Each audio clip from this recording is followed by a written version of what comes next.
Welcome to the Australian National University's Malaysia Update for 2020. I'm Ross Tapsell, Director of the ANU Malaysia Institute. This biennial update conference is hosted by the ANU Malaysia Institute, which is based in Canberra. Our institute was established in 2016 to develop research and collaboration on Malaysian politics and society, but it builds on a long history of Malaysian scholarship at the ANU. More information about our institute can be found at malaysiainstitute.anu.edu.au. This year we're doing things a little differently, running the update virtually and working with Malaysia Kini on the theme of alternative visions for Malaysia. Although this conference is held virtually, the ANU is built on Indigenous Australian land of the Ngunnawal and Ngambri peoples, and we acknowledge and pay respects to their elders past and present. Today it is my pleasure to host the political update, which involves a 30-minute keynote address from 3 speakers, followed by a 60-minute discussion and Q&A session involving you all here online with us today. Youth-led political reform movements are growing worldwide, and in Southeast Asia during the pandemic, youth or student movements are challenging the status quo and pressing for change. Malaysia is no exception, having recently lowered the voting age from 21 to 18. Today's political update is from 3 young Malaysian speakers who will talk about politics from their experiences and perspectives, and what they think needs to change and how youth might go about implementing that change. Our first speaker is Qyira Yusri from Undi 18 and Parlimen Digital. Over to you, Qyira. Thank you so much, Ross, for the introduction and for having me this year in the ANU Malaysian Update. Once again, my name is Qyira Yusri. I am the co-founder of Undi 18 as well as the Education Director. Undi 18 started as a grassroots movement in 2016 to promote a youth-centric agenda. How we do that is that we campaign for lowering the voting age here in Malaysia from 21 to 18, and in July 2019 we actually succeeded with the help of YB Syed Saddiq Sadur Rahman. But however, since then, we've expanded the work that we do to focus on youth education, civic engagement, as well as running multiple other campaigns to push for other reforms here in Malaysia. The Undi 18 bill has enfranchised many young Malaysians, specifically 7.8 million Malaysians to vote in the next elections. 3.9 million Malaysians were 21 years old and below, would have been ineligible to vote in the next election, but now are able to. And another 3.9 million of Malaysians who were not registered for elections before this would now be able to vote without registering themselves, thanks to the automatic voter registration bill that also passed together with Undi 18. So riding on the Undi 18's momentum, we scaled and expand our outreach work, and we launched 7 new campaigns ranging from issues of gerrymandering and equal votes, issues of gender representation in Parliament, environmental issues, Senate reform, as well as regional campaigns such as Undi Sabah, Undi Sarawak, as well as a policy-related campaign called Tenaga Belia to focus on energy policies here in Malaysia. Now, besides running Undi 18, this year we also organize Parlimen Digital. It is the world's first youth-led initiative to organize a virtual parliamentary sitting to propose recommendations to address the economic and health crisis in Malaysia. Parlimen Digital came about when a few friends came together and we discussed about how the Malaysian government used COVID-19 as an excuse to not have a parliamentary sitting.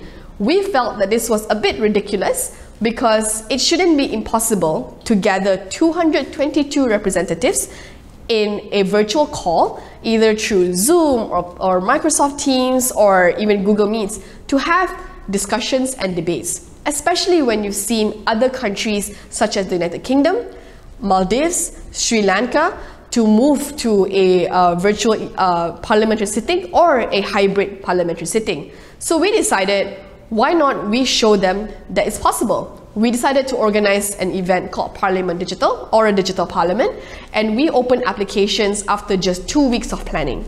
Within 2 weeks of opening our applications, we received almost 7,000 applications to become a representative, nominations of their friends to become representative, as well as applications to become observers. This was very unprecedented, considering that, we were just a bunch of young advocates. We did not have any machinery. We did not have many support from. We didn't receive any sort of support from the government to push forward this campaign and this initiative. But we managed to raise up such we managed to garner such huge attention that during the live stream of the Parlimen digital event on both days, the 4th and 5th of July, we received almost 500,000 views combined. So we could clearly see that young people were craving for a platform to speak up about issues. Young people were thirsty, and we were looking for avenues to share our views, to share our woes, especially considering the pandemic, where so many young Malaysians were affected very critically by it. We had young Malaysians going to unemployment. We had students, from school children to university students, move from physical classrooms to online with no preparation and no heads up whatsoever. We see how university students were being asked to leave their campuses and come back to campuses and then leave their campuses again because the government couldn't decide on the right procedures. And then we could also see how government themselves were struggling with coming up with procedures because this is such unprecedented times. I think Parlimen Digital was extremely unique because it brought forward 222 unique independent voices to the forefront. We did not have participants who were representing their political parties during the debates. We did not have participants who were representing anyone else's interests except their own. We had participants as young as 15 and 16-year-olds running surveys, interviewing teachers, interviewing their members of parliament themselves to ask about what are issues I should bring forth during this debate. This whole experience, beyond just an initiative to showcase what young people can achieve and how governments can support young people, but it also showed that it also was an educational opportunity to engage young Malaysians, to show them what democracy is all about. It really portrayed or showcased a platform or an effort for a diverse parliament, because we had 30% women participation in the lineups. We could showcase even through the speakers of the house themselves. One of them who will be presenting later. We had Wei Chiet and Aiman, both a young Malay woman as well as a young Chinese man to lead the debates and the discussions over the 2 days. I personally thought it was really invigorating and really refreshing to just see the excitement of not just the participants, but also from the general public, as well as parliamentarians themselves. We had audiences from parliamentarians. We could see that the MPs themselves were inviting the Parlimen Digital participants to come forth to share their views and to get their input. And hopefully this sort of engagement will continue after just Parlimen Digital. Now, looking at political activism in Malaysia, what does it mean? Recently, YB Syed Saddiq, the MP of Muar and the previous Youth Sports Minister of Malaysia, announced that he was launching a new political party together with 13 other young Malaysians. These sponsors or co-founders of Muda, the Malaysian United Democratic Alliance, made up of lawyers, activists, teachers, scientists, doctors, philosophers, and it looks very impressive as an initial lineup. And I think even on social media, they've garnered quite a huge attention just by launching one campaign or launching a hashtag. You could see that people were reacting to it so quickly and so positively and negatively. But what does it mean for young Malaysians actually? If we look at past examples, when we see how civil society leaders join politics, it does not necessarily mean that it is the best solution for reforms. One example is, for example, YB Maria Chin, who used to lead the amazing, movement of Bersih. I think everyone worldwide can recognize how much she has sacrificed for institutional reforms here in Malaysia. She ran as an independent in Petaling Jaya, a constituent that is known for its progressive voters, and of course it's an urban area. And eventually she also joined the party PKR. And you can see that in our system, because she was a backbencher parliamentarian, it's very challenging to push forward the reforms and ideas that she initially championed as a civil society leader. And not only that, but many other civil society champions moved from their work in the NGO to the government. Even if they're not MPs, they work as political officers, press officers, researchers, advisors. And what you can see is that it left a vacuum within civil society where it was very difficult to keep the government in check. So I think as a, I will consider myself, a newer batch of advocates here in Malaysia, honestly, right? It makes people like me very cynical towards political parties' intentions. And I think this sentiment is shared across many other young Malaysians. And you don't even have to just look at Muda, right? What exactly can political parties offer us when it comes to reforms, when it comes to tackling issues of unemployability, tackling issues of education? When you see many of the struggles that end up being publicized about political parties are always power struggles and internal drama. So I think young people also are not galvanized enough in Malaysia yet to participate actively in politics. We still have laws such as AUKU, which has not been abolished entirely, even though there was a promise by the Pakatan Harapan government. Young Malaysians are still fearful of speaking up. The school students still are not sure of what are their options when it comes to political participation. Beyond that, Malaysia also practices the first past the post electoral system, and Muda, like it or not, will have to eventually align with a political coalition, whether it's one that has parties like UMNO or PAS in it, or whether it's one that already has many parties that stand on progressive values such as PKR and DAP.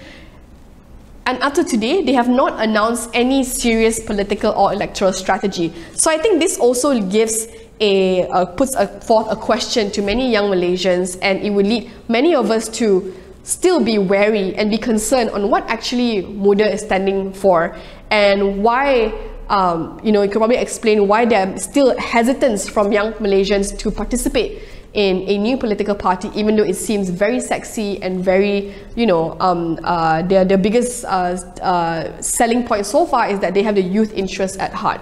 But I think the question that we need to ask them is that really enough? Is age alone enough to win elections?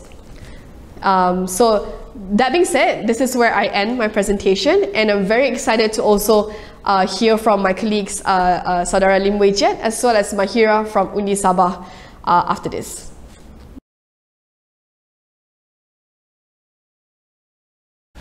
Hi, my name is Wei Jet. I am a lawyer with an interest in human rights and public interest law. I've also been involved in human rights-centered civil society organizations for the past 3 to 4 years. I am a co-founder of Muda, the Malaysian United Democratic Alliance. It is no coincidence that the acronym Muda also means youth in the Malay language.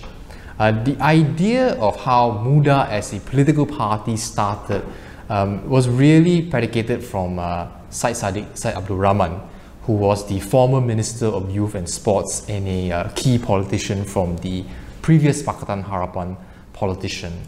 And the backdrop to the formation of Muda is a bleak one. I mean, it originated from the collapse of the Pakatan Harapan government after a mere 22 months in power. Pakatan Harapan's entry into power is significant because it displaced Barisan Nasional, which ruled Malaysia for the past 60 years since independence. And there are many theories as to why Pakatan Harapan collapsed. One of the core reasons that we can't deny is the fact that there were clashes between top leaders of Pakatan Harapan on a personal level, stemming from decades of mistrust and unclear transition process. And I think that that allowed the opposition to exploit, and that led to the collapse.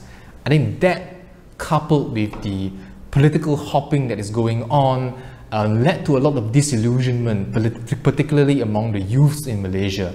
And the youths do form a core support base of Pakatan Harapan, and the fact that youths went out in droves in 2018 to vote for a democratically elected government of their choice, to only see it fall apart so easily, I mean, it really drives home and motivates us to believe that there is a need to create a political party.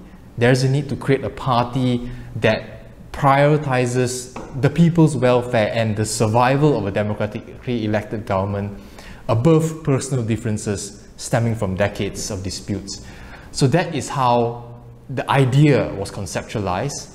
Then Syed Saddiq did try to engage as many people as possible, and he accumulated a group of technocrats, entrepreneurs, social activists, community organizers from all across Malaysia to try to get their input as to whether a youth-centric political party is viable, and more importantly, if it is necessary in the political climate today.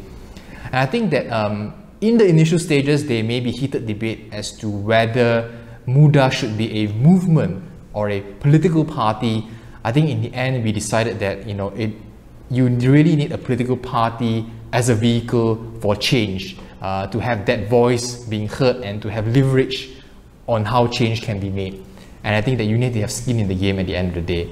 And so the idea was conceptualized and it was formed. And I do think that this party, as Syed Saddiq has emphasized many times, is not about himself. It's not a political party that is personality based, but it's driven from the ground up. So we have engaged youths throughout Malaysia to get their views on what this party should stand for, what policies this party should advocate for, and how different does this political party need to be in the Malaysian political climate. I think that in general was how Muda was formed. And why am I interested to, why did I decide to join Muda as a political party? It was not an easy choice. I think for many people, for many politicians in Malaysia, joining a political party will have consequences on your professional, your personal and your family life.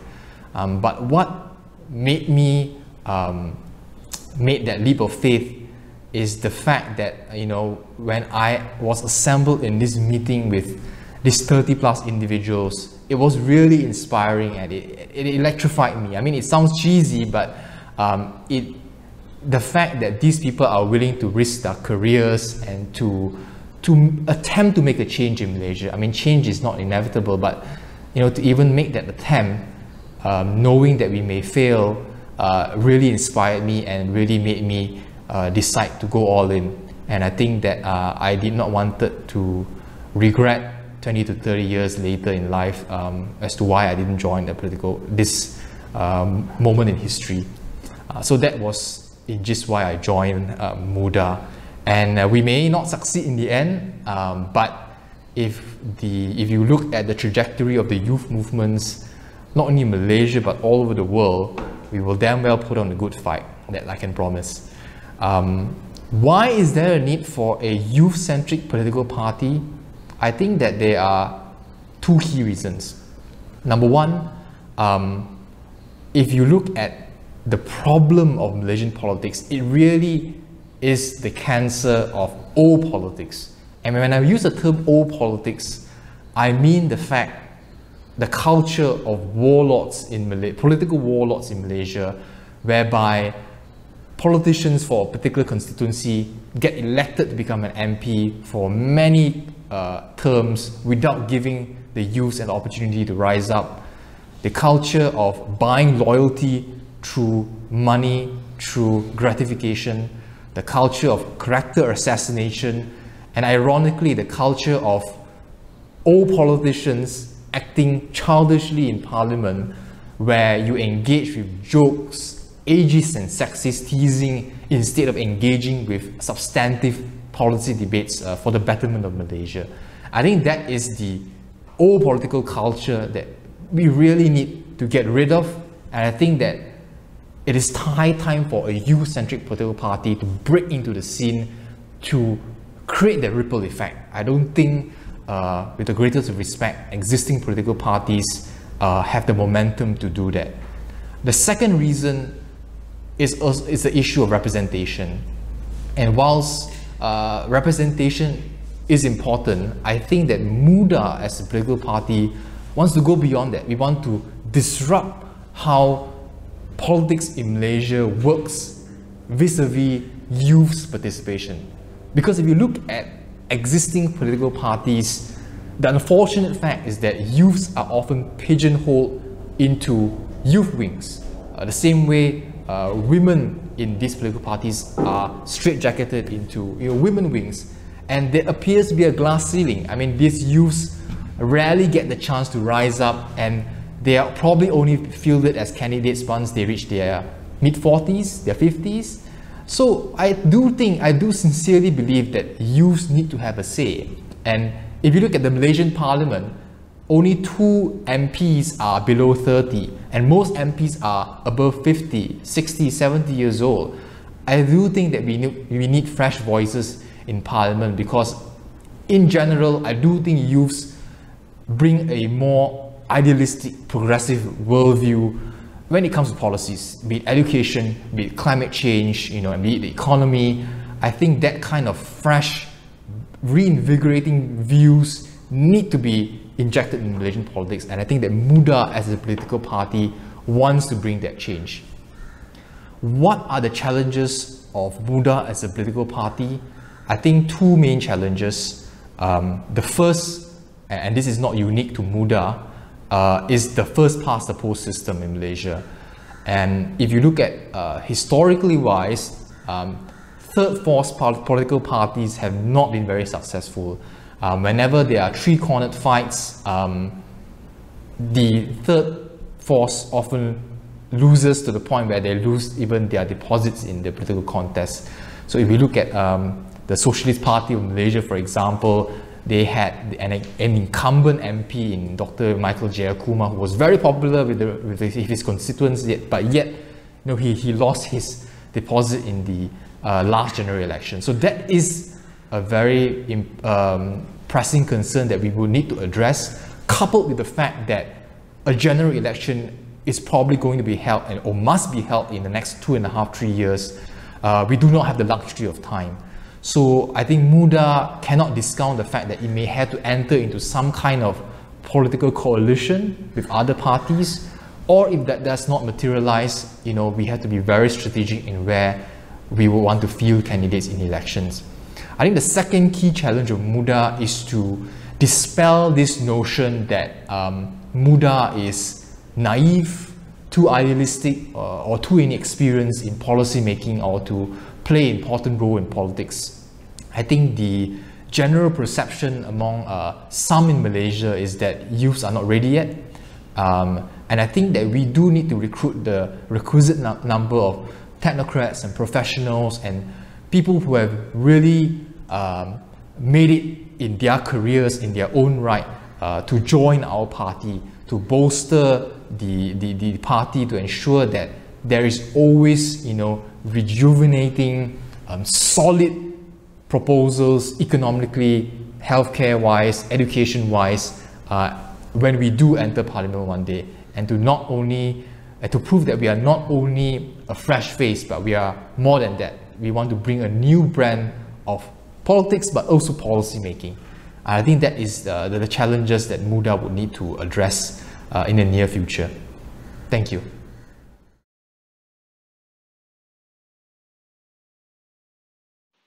Thanks, Vijay. Hey guys, my name is Mahira. I'm a lawyer as well as the program coordinator for Sabah, and I generally got involved in activism just by caring about an issue first. Care about a lot of things, climate change, feminism, etc. But for me specifically, when I came back to Sabah after I finished my studies, was the statelessness issue.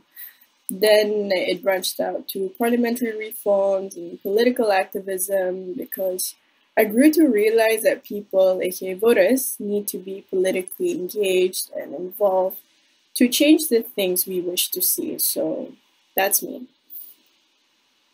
So Undi Sabah was established just a few days after the fall of the state government then. So we decided that youth needs to make their voices heard. So a bunch of us were from Parlimen Digital, like most of us.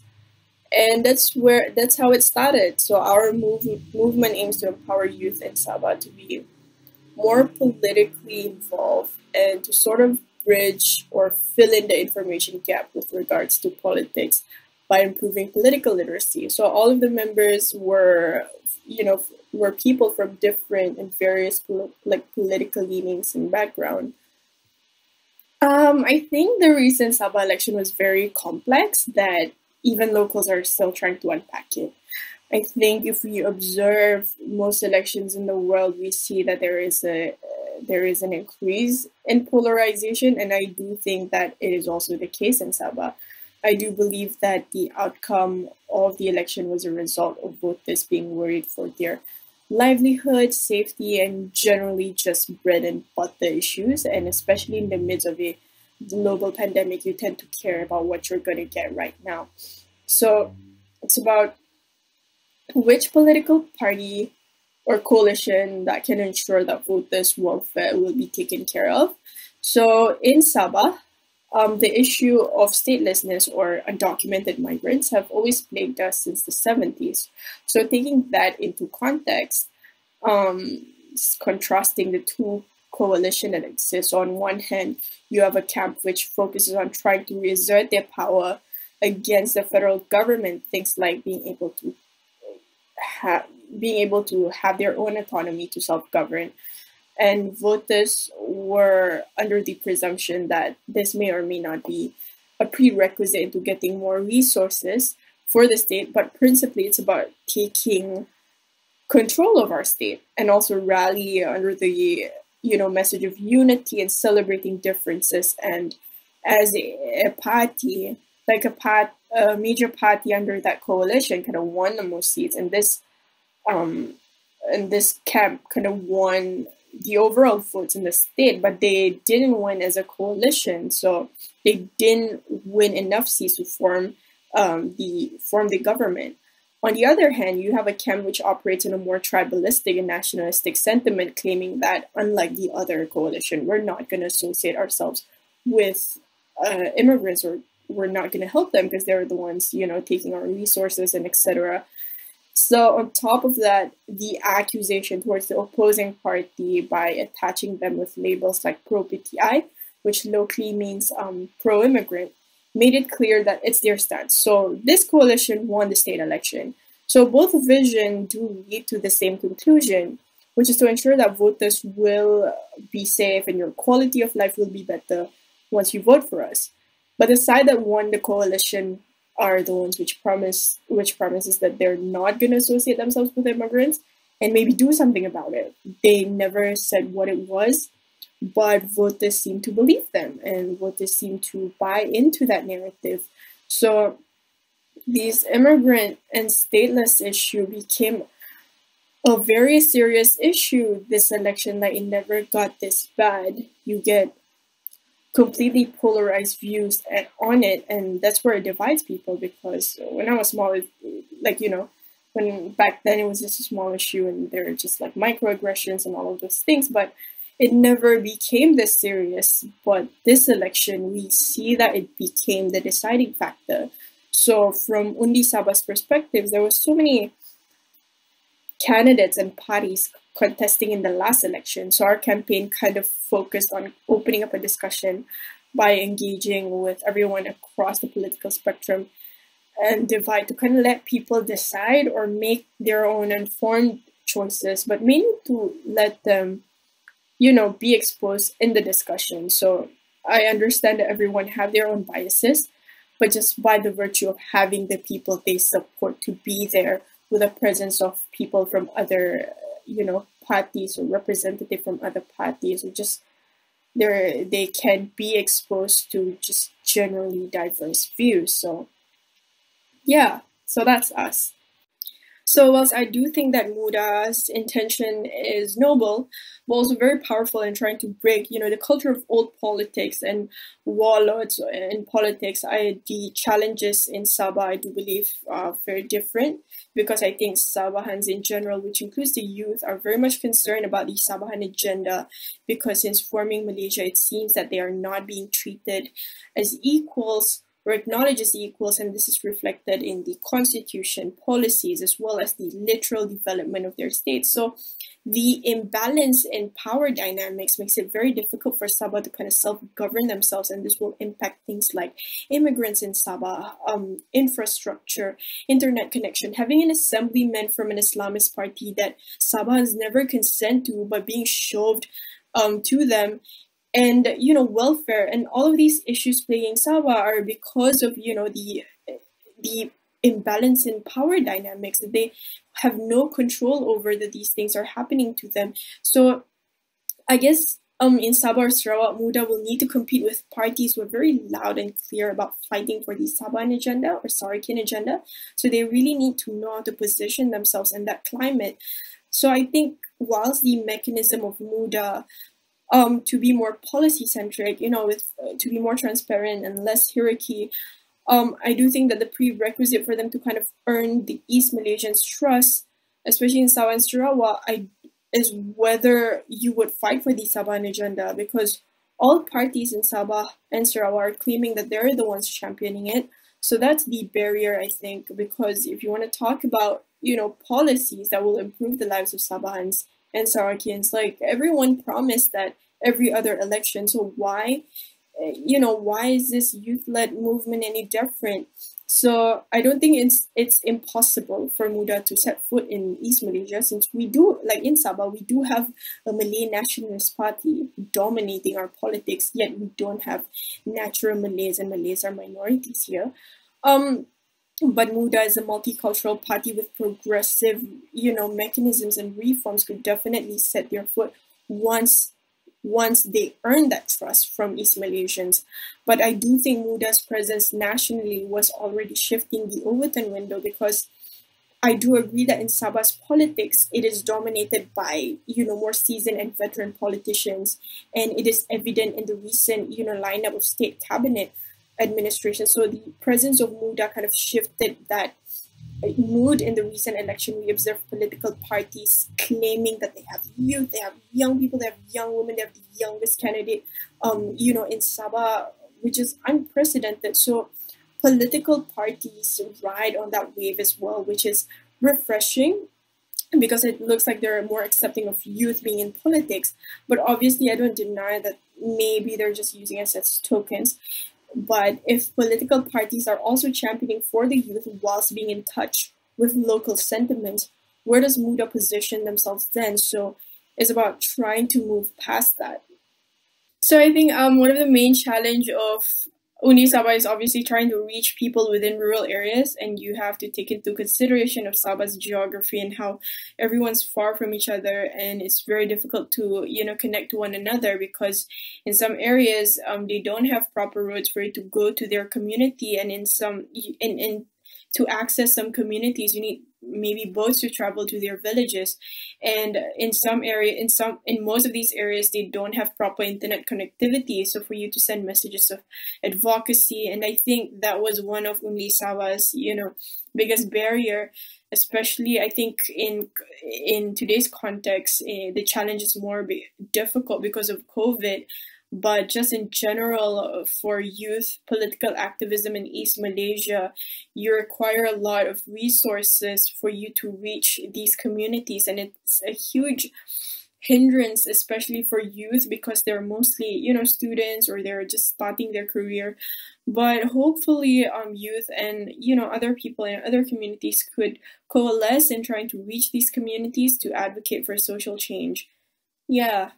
So this now ends the presentation from all of us, and we will now move to the live discussion and Q&A. Thank you.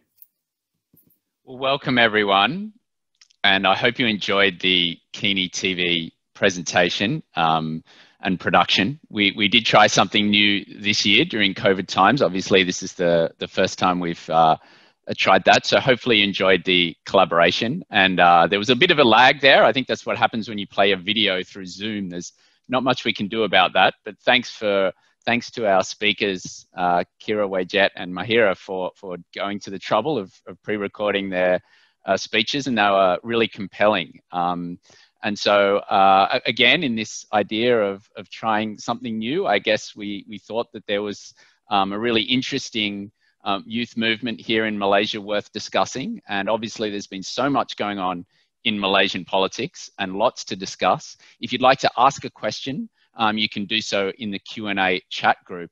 Initially, we were going to open it up for others to give speeches and talks and so on and ask questions to the camera, but the registration just got too big. So we're now going to just keep it to questions via written format, and I'll do my best to go through them over the next hour. So congrats to you all first and foremost on Parliament Digital. I thought it was, you know, one of the most really exciting things to come out of Southeast Asian politics in the last 12 months. And it's a really great initiative to see young people using digital technology and promoting democracy in that way. So I think, yeah, that's the main reason why we thought we'd get you on these kind of initiatives rather than a professor of political science to talk through what's been happening in elite politics in Malaysia over the past while. But by all means, the questions may get to these discussions. I'll ask a few questions to kick us off, and then I'll start to read through some of the Q&A questions. And I guess the first question is just to ask, I presume you're all watching with interest the protests in Indonesia and in Thailand, the student movement, student protests that are going on there. And this has happened very recently, but I'm wondering whether you'll expect we'll see more of this in Malaysia, whether youth movements will move to protests, and whether there are comparisons that you would make here between the disgruntlement from youth in neighbouring countries, or is Malaysia a different case? Maybe Qyira, over to you first. Yeah, thanks for the first question. I honestly don't think that we will be reaching that breaking point soon. So I think what Thailand is experiencing with the student movement there, that they've reached sort of a breaking point where they really feel like they don't see any other options anymore when it comes to voicing out their opinions and their grouses towards the government. But I think in Malaysia, I genuinely think that we are not there yet. And what I mean by that is that, for me, I see protests as a form of speaking out when there are no other options available. But in Malaysia, young people still don't even have that civil option yet because they are not exposed to what are the options even, right? So an example is that when I run workshops and I speak to my students, a lot of them don't see certain things as rights that they have the right to speak up, they have the right to question. They don't see that yet. So until the majority of our Malaysian students are able to critically analyze what's happening around us, I don't think that we will reach that breaking point soon enough. This is also probably why you see many protests looking at the track record in Malaysia. Many of that happens in cities, and you don't really see much involvement from Malaysians in other states. I think in KK they did organize the Women's March to coincide with the one we hold here in Semenanjung, but even then it's only in KK, and you don't see the same thing happen in Sarawak or Johor or Perlis or Perak. So I think we have not reached that breaking point yet, in my opinion. Yeah, Mahira, you're nodding. You're agreeing with, from the Sabah perspective there.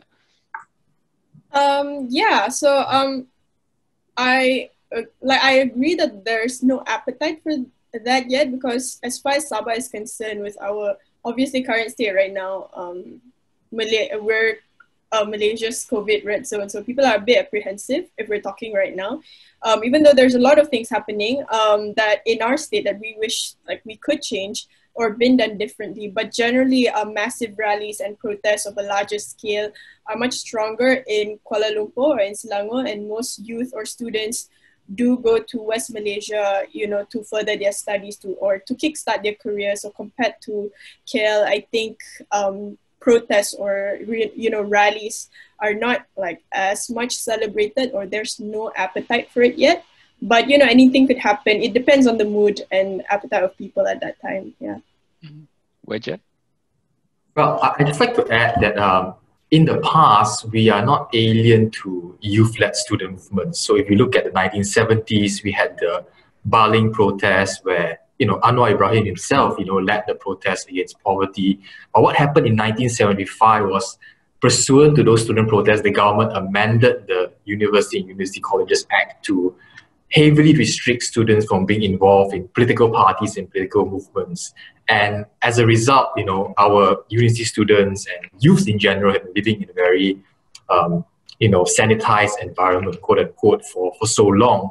And but in recent events do show that the youths, when the moment calls for it, they will mobilize.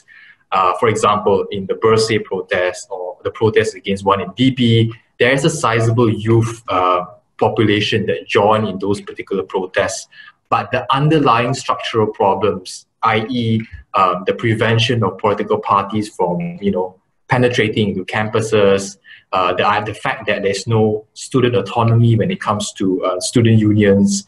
I mean, those kind of things really inhibit the ability to think critically or to stop students from even thinking of joining this kind of civic movements in general. So that is something that we will need to address, and that is something that youth in Malaysia need to wake up to.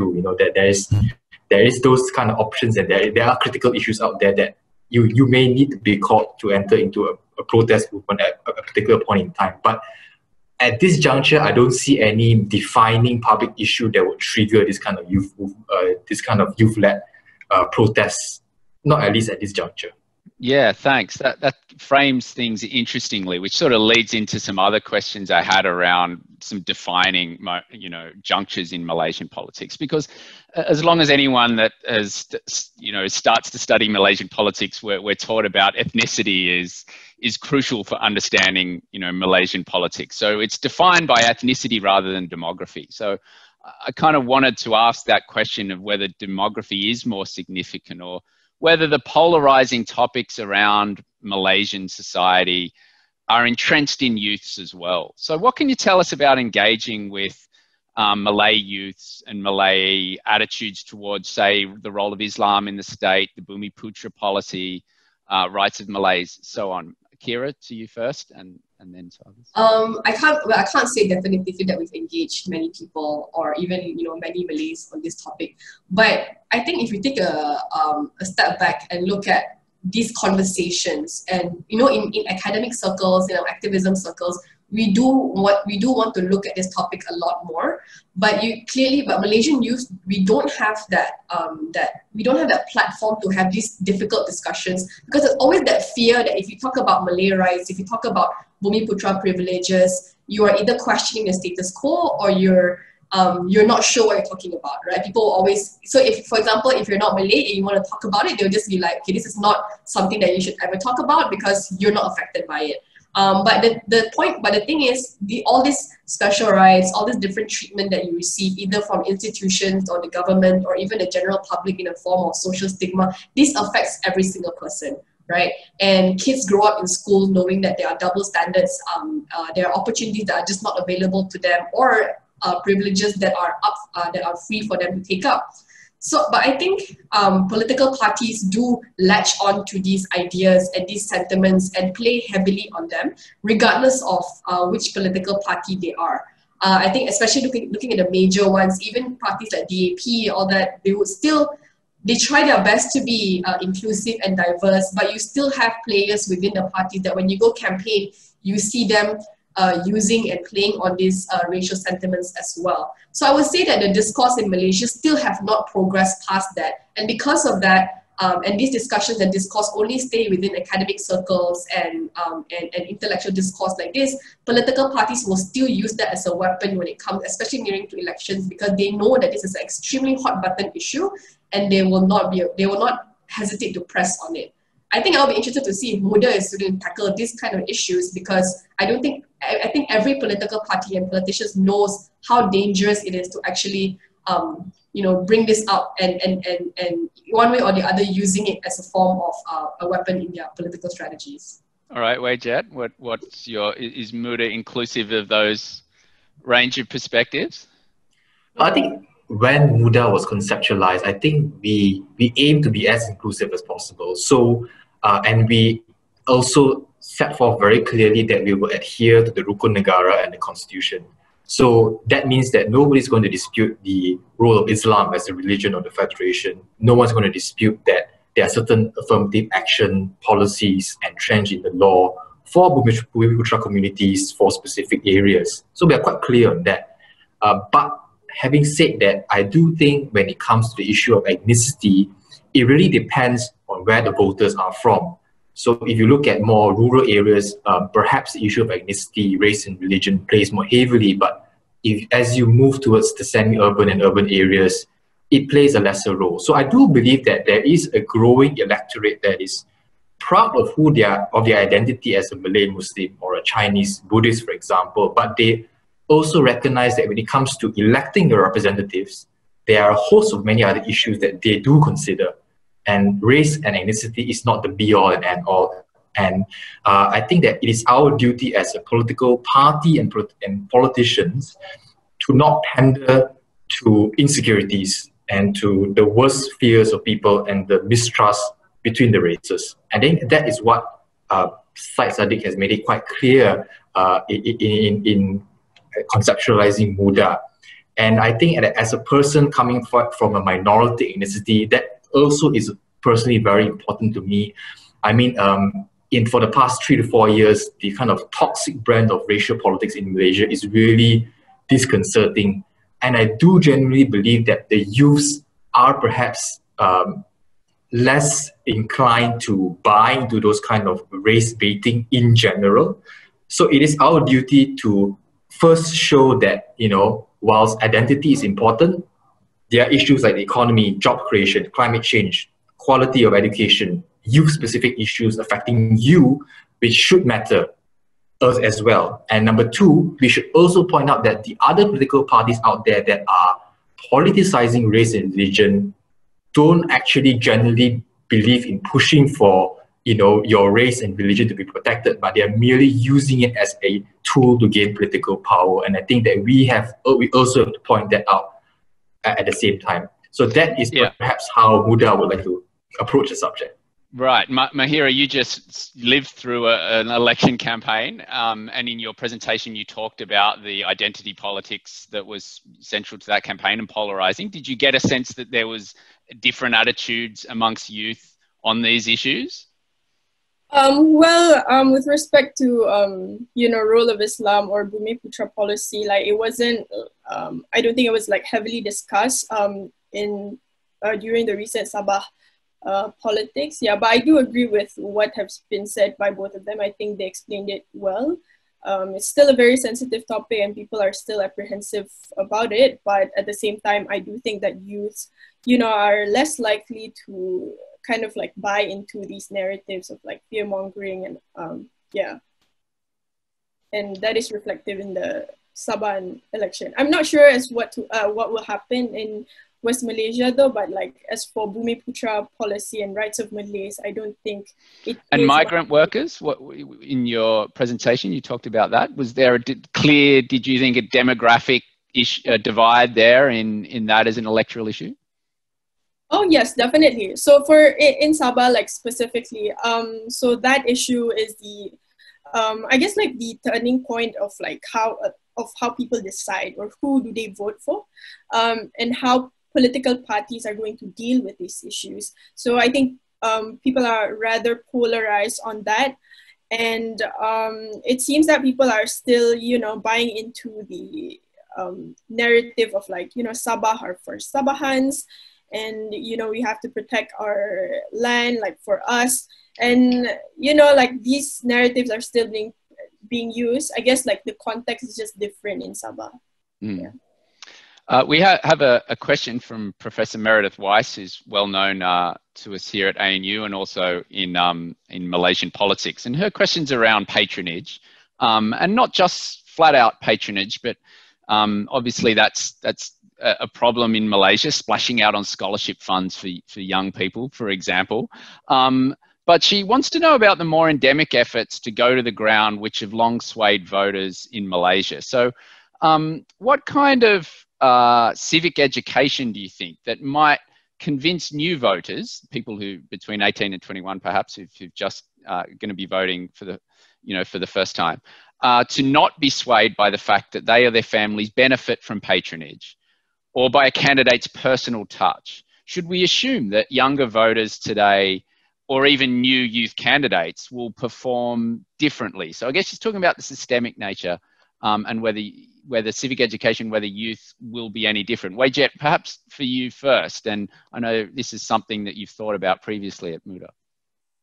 I think when the voting age was lowered from 21 to 18, I think one of the major concerns that we had is that our education system simply is not prepared to educate and teach the young out there on how to make political choices, on what kind of things that you should not consider and what are things that you should consider. And so I think that it then therefore lies upon NGOs like Youth-Centric and political parties out there, like Muda, to really tell them that, look, at the end of the day, yes, the personal touch and the integrity and the personality of your elected representative is important, but more importantly, that the issues are going to define and affect your life 24/7, 365 days of the year. And those are the things which are going to really matter. So when it comes to job creation, education, and climate change, those are the issues that we need to instill are far more important than the personality. And how we go about that is perhaps a strategy that all political parties need to consider. I mean, we have seen how certain political parties have innovated to use videos and infographics or TikToks. You know, we are talking about communicating with the younger generation today to try to creatively inform them that these are the issues which matter in a medium which appeals to them. So those are the kind of strategies that political parties may have to instill. It's not an easy task to tell you that, you know, the economy is more important than this charming 40-year-old uncle who is giving you, you know, goodie bags. But it's something that we need to do, and we need to move forward as a nation. Qyira. Yeah, I think so civic education, voter education is really what we're trying to do here at UND18, and I think it's a core part of education reform that needs to be discussed about. I think voter education is not just about political parties reaching out to potential voters, but also educators need to change their mindset, you know, and they need to be prepared that when their students leave university or when their students leave high school, they are going to be voters and they're going to be deciding the country's future. So what kind of values and mindset that we want to prepare these students to have as they become voters, and not and to move and to you know, to understand that it's not just about voting for people who's helping my family, you know, who's helping my parents and things like that. But of course, different contexts have different areas and different contexts. So for example, in Borneo, they practice a lot more politics of development, where the politicians need to be the one, you know, be there at funerals, they need to be there at weddings, or else they won't get voted in. But I think more importantly, educators need to emphasize to students that the specific roles that different representatives have. For example, I still get students who don't know that city councillors are not elected; they are appointed.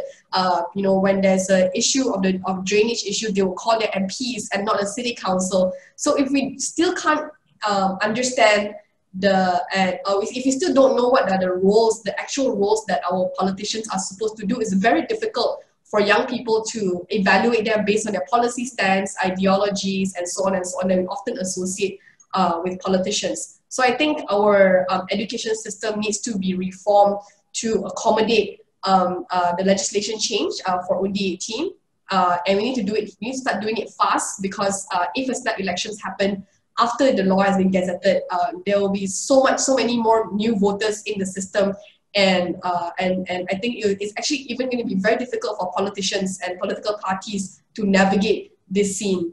So I think it's actually a collective effort that everyone needs to work together, and not just a concern for politicians and political parties. Okay, Mahira. Yeah, so I agree with Qyira. I think just through giving more, like what we can do right now is just like by giving more education and awareness to voters, be reminders of what's right and wrong. But I do think that is something that we can actively pursue even right now. But the thing is, I feel like some people might already know, but still like kind of choose them, or it's laced with something that made it seem like it's something morally acceptable for voters to kind of justify their conscience, especially in rural areas. So those who have higher access to information or like to internet connectivity are more likely to be informed. So I believe that marginalized communities tend to be deprived of these things for them to kind of like, for them to be able to distinguish like what is like, you know, within the roles of these political parties or MPs. I think the younger generation are much more exposed to verified information and able to distinguish sources of news. So, you know, I guess we're hopeful because in the recent election, I do meet or bump into friends who's like frustrated, claiming that their parents or their families in their hometown are voting for a specific candidate because they've been charitable to them and they're advocating, you know, them like not to be swayed by it. So in my mom's hometown, like people get aid and donation every election, but you don't see that in rather urban areas, like in my area or yeah, in urban areas of Sabah. But in you know, like these aid are much more prevalent in rural areas. So yeah. Great, thank you. Yeah, really interesting answers. I might turn now to the open questions that are coming through, and I'll try and get through. So please do continue to send them through. I expected this wage yet, so it's good to get this one started. But a lot of questions on the Pause Malaysia comment. Perhaps we could knock that one off early. What do you mean? Is it accepting the status quo to say that Malaysians should pause? I did note, I think the UMNO youth leader also said we should pause politicking just yesterday or today. Correct me if I'm wrong there, but so yeah, perhaps you could clarify what Muda wants or was thinking in that comment. You're right in saying, well, in essence, there are many political parties and political actors which have essentially said the same thing, but they have not framed it as pause, but no one has made an issue out of it. So really what we intended to when we initiated the Pause Malaysia campaign is to really invite political parties out there to stop jostling for political realignments and to prevent parties and politicians from jumping here and there, which is the root cause of the instability that we are seeing today. And we are also asking for no general election in the foreseeable future until COVID-19 is addressed. So those are things which to me are quite common and logical in the pandemic that we have now and in the political instability that we have now. Some people have interpreted to say that we mean to pause any kind of constructive criticism or any kind of attacks towards other political parties for the statements that they make, which was not the intention of Pause Malaysia. We have never said that we will not hold the government accountable. We have never said that we will not speak up against abuse of power or the wrongdoings of the government of the day. So I think that the messaging can be improved, I admit, but I think that if you look at the original statement and original intent of Muda, Pause Malaysia started from a very noble kind of noble intention, and I think that we do not. So there's certainly no intent to stop discourse and stop criticism and accountability for the government of the day. Right, but you don't want to see an election. We don't want to see an election only because it's going to deteriorate even further the COVID-19 pandemic that we have. Right, which you've just lived through, Mahira, due to the Sabah election. Does that make sense to you, having seen the spike of cases in Sabah, that there should not be an election? Well, I mean, I do believe that the election should be done. I don't think it was like the spread of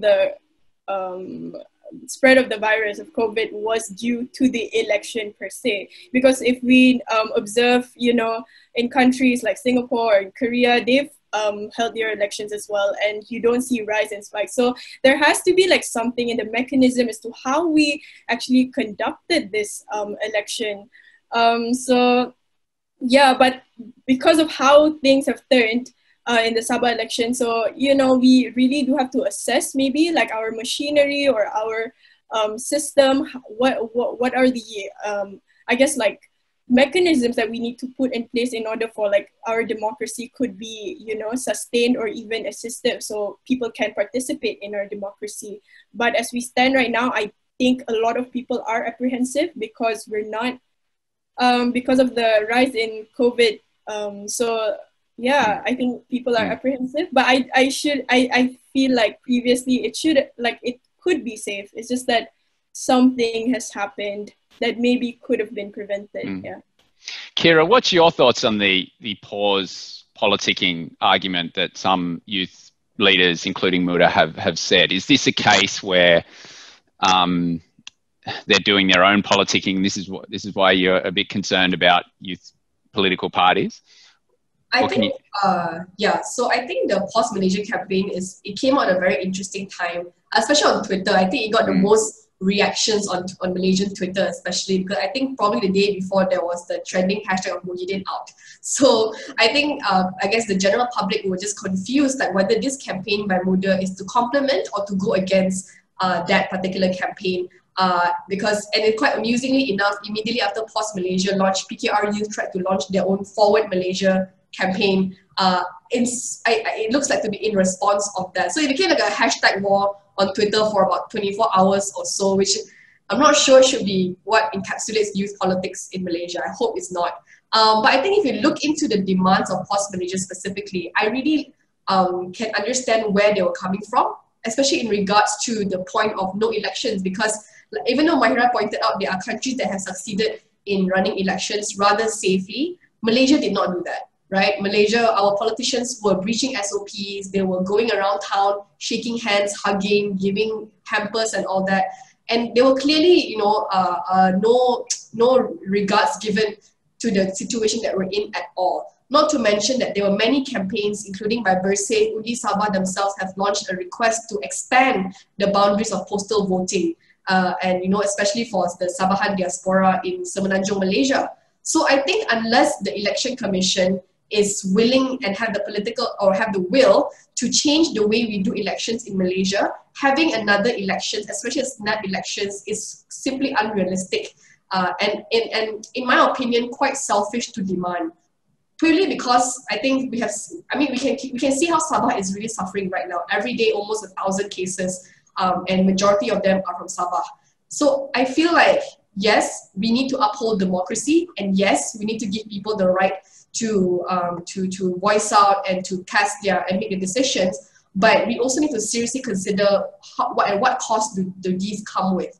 And I think and I'm not saying that there's a particular government, there's a particular side or coalition that deserves to be in government, because in the end you need the people to vote you in. But I think we also need to be realistic and not be and not just assume that we can live life as normal, meaning that if there is a power struggle, we should call for snap elections right away, because that is the only way to determine who deserves to be a prime minister. Yeah. So I think young people, especially, I think you can see the responses to the campaign they are not by politicians. Many people could actually see the logic of why Muda is calling for Pause Malaysia, because they are the one feeling the brunt of the SOP breaching, the campaigning, and we are feeling it now even in Semenanjung, even in KL Selangor, when we are going on lockdowns after lockdowns, and we're not even sure whether we can still go and earn a living. So I think there are multiple facets to this, the impact of this campaign, and not enough people are looking at it from different lenses and just assuming that, I guess, painting on a broad brush that Sadiq is supporting Tan Sri Muhyiddin as a prime minister. Mm. Yeah, I noticed you mentioned Twitter there and the blowback on that, and that leads to another criticism that might be had of all of you, although perhaps to Mahira less, and that is the urban secular youth network that you all mix in, and so I guess Indonesia is a really interesting case of a youth party that in the 2019 elections, was driven by Jakarta urban youth groups and people, and highly educated and with highly well-meaning ideas, but they didn't reach the 4% threshold. So the question is from Kian Wong, who's asking about whether there is a sort of this compromise from the outset because Muda is an urban secular youth network, but you could say that perhaps about other groups that you're involved in, given that PAS and UMNO youth wings have already worked on big party infrastructure outside of urban areas. Wayjet, to you first. Yeah, I think there is a general perception. I don't blame that Muda is a urban-centric party. But I do think that there is a concerted effort from Sadiq himself and many of us to include as many youth representatives and leaders from all across Malaysia, across all kind of sectors and industries, and that includes, people from the Orang Asli community in Kelantan to, entrepreneurs or people involved in the agriculture industry in Sabah. There is that attempt to reach out, and I do think we do not want to be a party that is only associated to be concentrated for urban seats and urban issues. And is that possible, Wayjet? I mean, like, to get into Kelantan, isn't Parson UMNO Youth fully entrenched there, that Muda is going to be difficult? Well, it's going to be difficult, but that doesn't mean that there is no attempt that is being made. Yes, there may be focus, we may place certain emphasis on certain states and certain types of constituencies, considering that a general election is going to come in the next 2 or 3 years.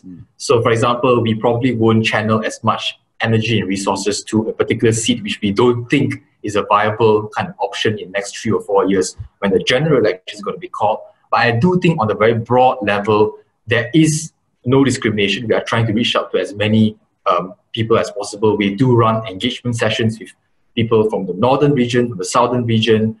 So there is that concerted attempt. Whether it's successful or not, only time will tell. But yeah, in the near term, however, I do want to say that there will be certain focus and emphasis on certain seats, bearing in mind that the general election is going to come soon. That's something that we want to focus on. Mahira, are these guys in a Bangsa bubble? I guess when it first started, they kind of had that perception, but I don't think they are. They did try to, engage with a lot of communities. They did engage people from only Sabah as well. A lot of people from Sabah and different communities and activists as well. On the outset, it kind of looked like it, but I don't think so. It's just because they're professionals and technocrats, but they're also actually from, people from diverse background of different social class. Like, so YB Syed Saddiq, from what I know, is not, he's from a middle class family. So I don't think it's a Bangsa bubble. Yeah. There's a question here from Arindoshi, Qyira, which I think is a really good one. It's asking that we are seeing a steady rise in youth movements. How would it be possible to gain the trust of older generations of Malaysians who may seem skeptical of youths and of political parties? So I guess, what do you see as some promising common ground, policies or issues, which you might be able to convince older voters, not just fellow youths, that your agenda, vision and skill set are what the country needs? I would guess that this is a universal issue across any young person that's trying to prove themselves, no matter what arena they're in, either politics or corporate or even in the activism world. Here in Malaysia as well, we're constantly being second guessed, we're constantly being judged for just because we're inexperienced. But I think if for young politicians who are trying to prove their worth, I think I would honestly say that it's quite easy, not easy, but I think if you want to look at I think, for example, if you want to compare against seasoned politicians, yes, there are many great seasoned politicians, but if you look at Malaysia, there's actually many bad seasoned politicians as well. Politicians who have been in power year after year after year, and I feel like as young politicians or as young advocates or young leaders rising up, this is an opportunity to pinpoint, to focus, laser focus on the pain points of Malaysian politics and to prove that we are the solutions, or we are an alternative for what's currently out there. So I personally think that, how young people can set themselves apart is to move away from the racial religion discourse that's being weaponized by existing political parties, make it issues-based, make it policy-based. Every time a young leader, whether in politics or outside of politics, like Mahira and I, whenever we raise up concerns or issues, we need to be able to suggest good and concrete solutions to accompany what we're talking about. I think the biggest misconception that people have on young folks is that you don't know what you're talking about, or you don't have enough knowledge about these issues. But the thing is, it's information and knowledge is not that it's not very far-reached anymore, especially when you look at some of the problems that Malaysia have. Many other countries have already solved it. I think young people need to bring in that perspective of successful case studies around the world and see how we can even kickstart the conversation on solving these issues here in Malaysia. Just to begin with is electoral reform, right? So many, like we keep mentioning, their elections can be done safely in a pandemic. So I think young people, young organizations need to provide alternatives or start speaking up and creating a larger pressure group to discuss these topics and to consistently stand by the solution that we are proposing, so that we can make sure that our messages gets across to people regardless of the generations and regardless of the age. Because I think when you distract them from what they assume us to be, whether it's Malay or Chinese or 21 or 55, and just keeping the discussion focused purely on the issues and policies, I think, you know, this is how we can win over, or at least bring people together at the same on the same space to have to have these discussions and to even talk about these issues, the issues that that we want to champion for. Yeah, okay. Well, Jed, how would this work at a party level? So obviously, at some point, you're going to have to be part of some coalition of older generation Malaysian-led older generation politicians, and you know you'd have been criticising them throughout a campaign and saying Malaysia needs to turn away, and they'll have their own youth parties. How do you then reconcile to say that, hey, we've got a common ground? Well, joining a coalition is not a given. So, I mean, there is an off chance that we may have to go it out alone. So, but in the event that, you know, a coalition is an option that we want to exercise, I mean, I can't speak for the party now, obviously, this is my personal view. I mean, I do think that, you know, we can bridge a common ground by perhaps, you know, making it a condition that, you know, there's a certain percentage of youth candidates that should be filled if we want to enter into some kind of agreement with Muda or something along those lines to justify the both sides on why and how we can work together and how we can complement one another. And I think that is the bridge that we will need to form with one another. So, in all honesty, I've not really had the time to think about this particular issue on entering coalition at this juncture. But I do think that, you know, yes, there is a problem of old politicians and old politics dominating Malaysia. But I do think that no matter how we move forward, you know, there is still going to be their involvement at the end of the day, and we cannot disregard, you know, the older politicians out there.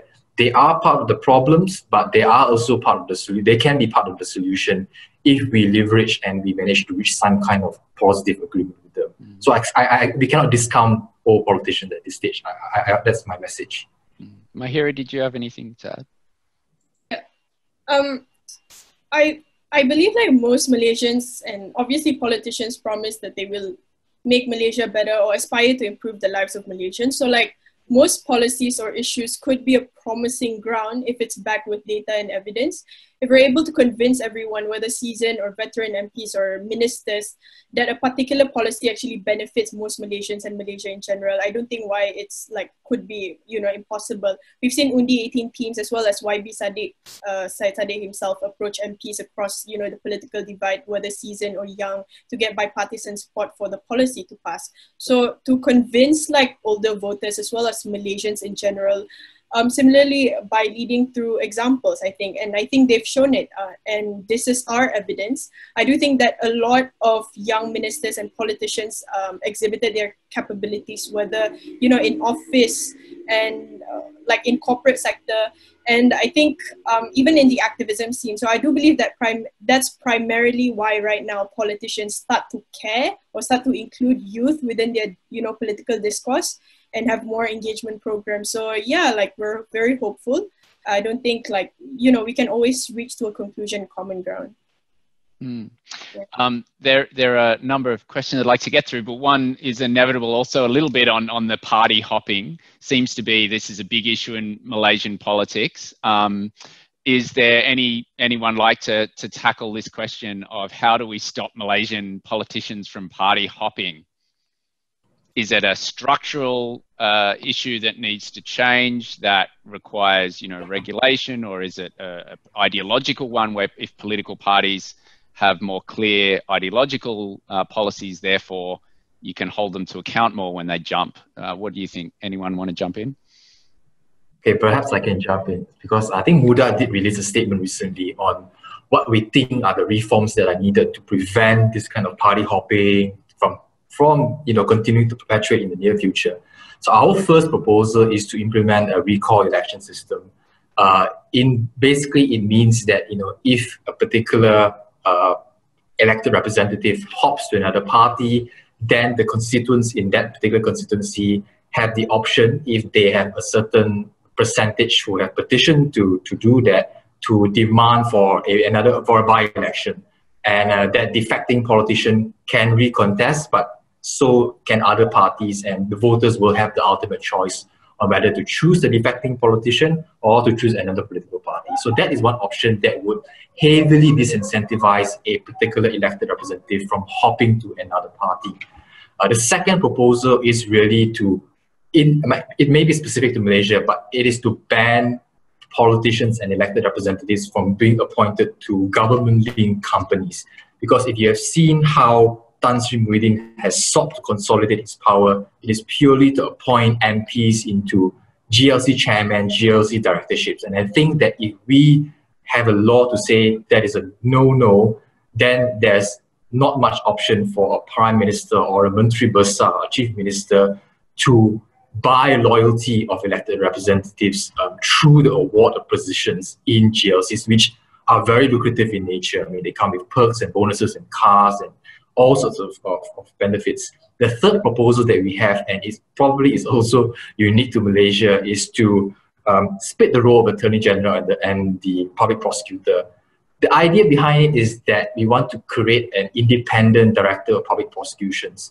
It is important because in the status quo, the Prime Minister may have certain influence on how criminal prosecutions are being done because the Attorney General is also the government's legal advisor. So we want to minimize whatever conflict of interest that exists now as much as we can, to prevent prime ministers from using that kind of influence to either buy political support, which is common in Malaysia because a lot of politicians are being charged for corruption and bribery in the courts now, and they have used that as a leverage for political realignment. So those in gist are what Muda has been proposing so far. But of course, there are many other things, like for example, giving equal funding for all MPs so that MPs don't feel they need to be beholden to the government of the day, or they don't need to join the incumbent government to get funding for their constituents so that they are re-elected in the future. So there are many proposals and mechanisms that we implement that we would like to push for. Thank you. Anyone else like to jump in? Yeah, I think just to quickly add on, besides like what Muda is suggesting to fix the problem of party hopping, but another problem I think that actually Professor Wong Chin Huat pointed out also, that the reason why, for example, the Sabah party hopping, initially came to this point was actually even started when Shafi became chief minister back then, right? When Sabah realized that they were going to be an opposition state, and everyone understand that when you are an opposition and you are an elected member of the opposition, you will either not get your allocation or have your allocation reduced drastically. And this was a problem that PH also did not solve when it came into power. The improvement they had was they did give allocation, but it was much smaller than government representatives. So I think, when opposition members see that they begin their term as an MP or are doing already in such an unequal playing field, I think this incentivizes them to change their allegiances and to go back on the mandate that they were voted in from. So whoever is trying to solve the problem of party hopping in Malaysia needs to also look into this issue and make sure that if you are in government, you need to ensure that both sides of the political aisle receives, if you're elected member representation, you are entitled to the same amount of allocation to help the people. Sure. Okay. Yeah. Sure. So I think this key issue as well was as highlighted. Yeah. Okay, there's a question from Ramat Shazi, and it's around the future of Malaysian industry. Obviously, one of the questions we get a lot at Malaysia Institute events involving Malaysian students is this brain drain issue. And Australia, in fact, benefits a lot from the brain drain. And a lot of young people come to Australia and they come to study. And please, you know, there's the ANU. But the brain drain is a huge concern for Malaysia. In the aftermath of the pandemic and presumably, you know, economic downturn globally and huge problems around unemployment and underemployment for youths. Does anyone have an alternative vision, which is the theme of our update, the alternative vision of the future for Malaysian industry and this issue of low value add industries versus high value add industries? And Mahira, I'm interested in what you think about employment prospects for young people in Sabah. Yeah, so unique to Sabah, I guess like we face some similar problem as well, because even you know, locals from Sabah, youths from Sabah, like they do go to West Malaysia to kickstart their career there. So I do think it's because people are not romanticizing a lot of the industries that Sabah could offer, and I think the structure is like different, you know. So in Sabah, like you can venture into agriculture or things like agriculture or fisheries or arts that is not being, I guess like there hasn't been ample support structure being given towards the youth in Sabah, because I do think that Sabah is a large country with a lot of natural resources, but I don't think that the government or the state government gives like ample support structure or vision, or like how we could like kind of reinvent our economy. So I do think that there are efforts into pursuing that, and so like I'm hopeful, but hopefully like it's the government or the state government could do something about it. But we do face brain drain, and I'm not sure what is the step like the government wants to take, but I do think there are ways that they could if they want to. Yeah. Thank you. To a couple of quick questions. One to Wayjet. What would you say to those who believe the current government is unsuited for the task of handling the crisis, and hence electing a new government is the solution to our current problems? Well, I would say that ultimately there is a balance that you need to strike. So do you want this current government to continue administering, which I also personally believe have not been performing up to par? But what is the other choice? The other alternative, could be another prime minister like Anwar Ibrahim, but you will also risk the possibility of having a general election, and that is a real possibility should Tan Sri Muhyiddin advise the king to dissolve Parliament. So I think that if you look at that from that perspective, you may risk a general election, which may aggravate the COVID-19 situation even further, and the economic downturn could be even worse.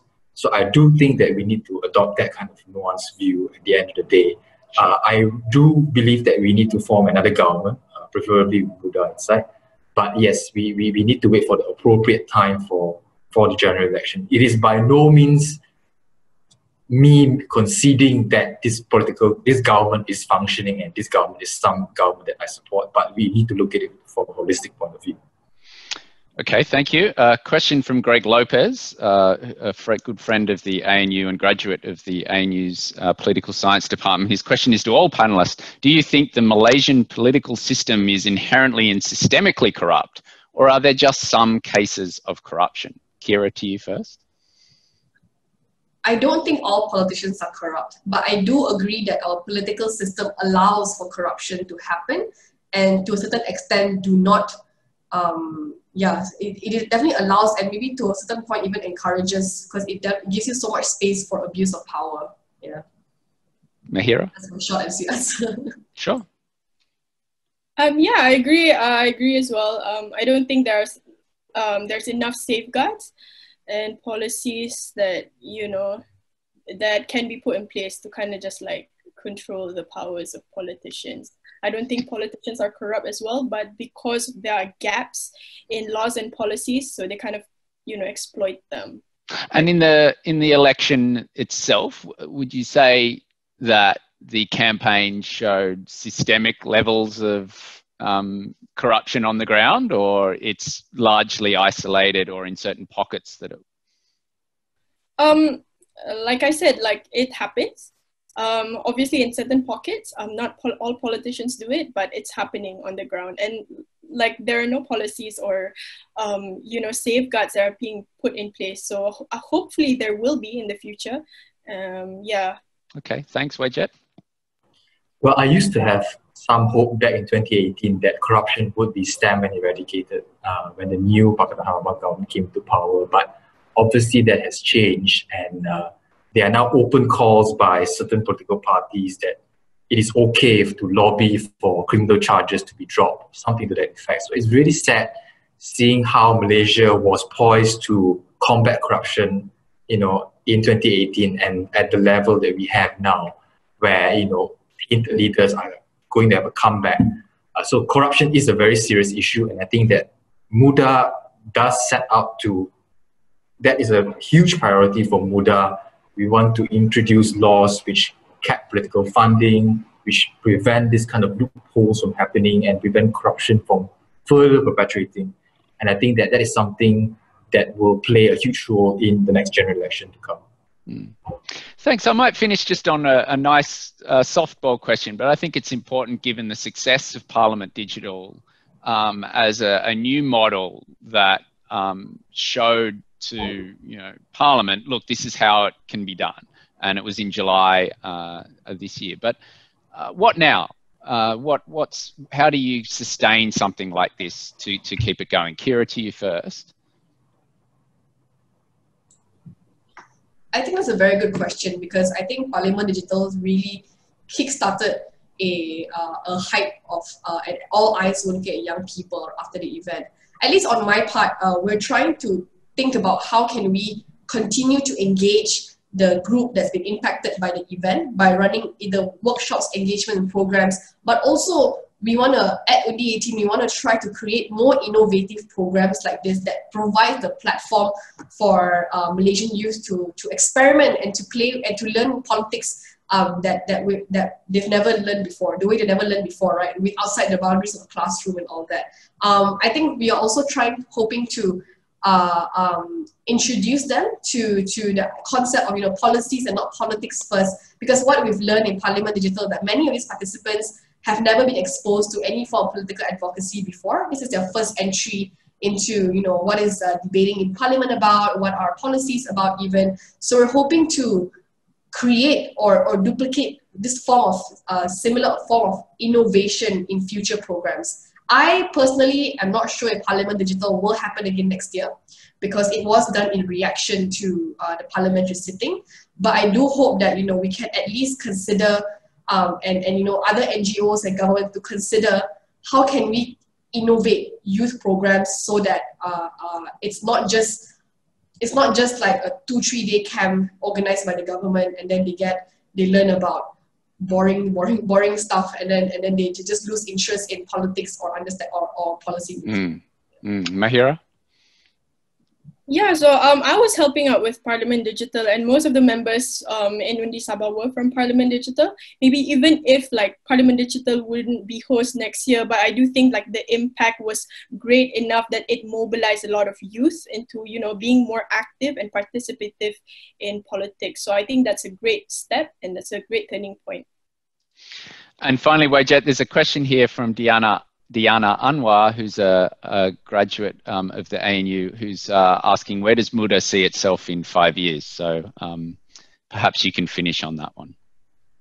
Well, it really depends on when the general election will be called. I do think that,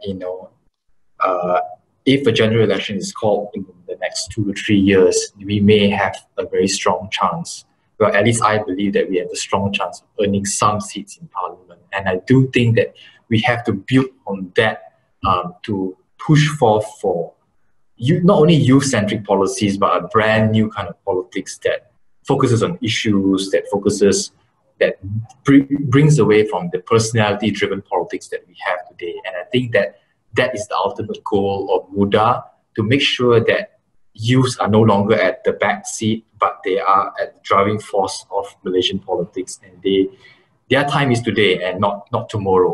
And that is the kind of message that we want to bring. And I do think that there is a lot of hope in what Muda can achieve in the next 5 years. Well, thank you to all our panelists, Qyira Yusri, Lim Wei Jet, and Mahira Marzuki. And thank you to you all for being here today. Speaking of today and tomorrow, tomorrow is in fact the economic update, which will be at 10 a.m. Malaysian time and 1 p.m. Australian time. And we look forward to seeing you there. And on Friday will be our cultural update, 10 a.m. Malaysian time and 1 p.m. Australian time. So thanks for everyone for participating in the political update, and hope to see you again tomorrow. Thank you. Thank you.